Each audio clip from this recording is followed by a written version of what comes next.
Unbearable lightness. Yes. Has the person is supposed to refer to Jesus Christ? I didn't conceive it as Jesus Christ.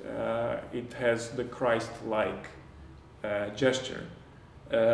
For me, it was rather a reference to Dali's painting.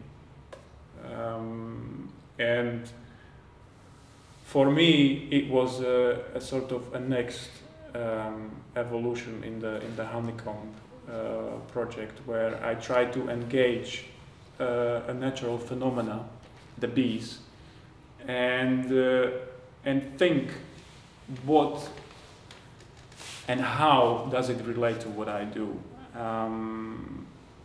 For me, it is very important that the question of existence, of the of life and death and futility of labor.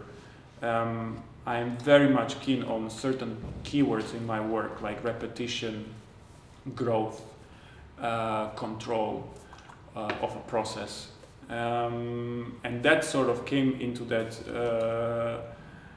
project where I try to manipulate a natural phenomena. I try to control nature, basically, to participate in something that they have no idea about. They don't know they're participating in this figurative beehive. What they do is what they do every day.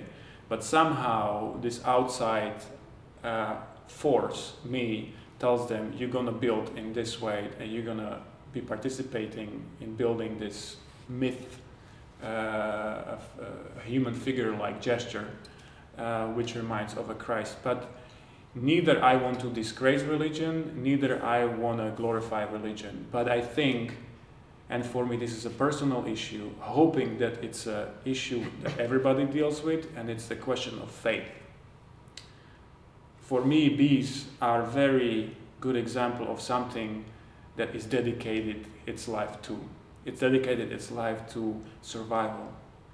And I think for us humans, it's very difficult to accept somehow that life just is. And it is nothing more than just it wants to be. We tend to give much more credit to the whole evolution than there is. And I think, and this is where this whole my fixation on Russian literature comes in, where when I read, for example, the brothers Karamazov of Dostoevsky, and there's this famous quotation of Ivan who says, "If there is no God, everything is permitted."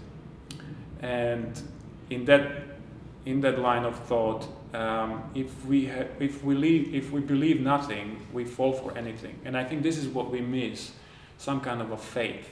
Well, the current faith seems to be money and democracy, but I think it should be something more, and it can be something more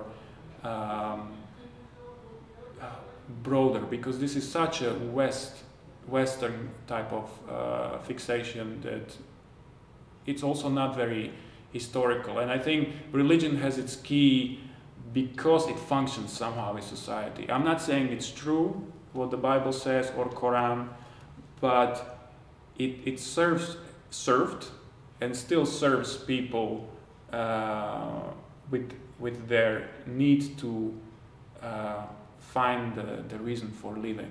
And I think it's a very valid problem of people to find faith in something. Some believe in money. Yes, it's okay, but believe in something. And I think that's also somehow the message, that there is a need for faith, and we should fulfill it in that. And this unbearable lightness, it's more like taking the title from Kundera's book, The Unbearable Lightness of Being, which talks about kitsch and repetition, and but for me it was the sort of einmal is keinmal.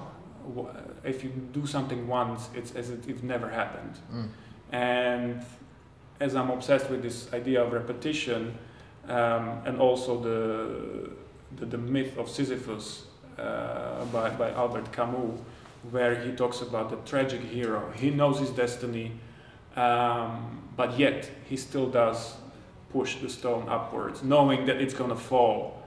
And I think, in a sense, it's beautiful to accept who we are, to accept that we need the faith. And you know, it's a strange relationship because you know it's not there, yet you know you need it. I think it's just beautiful.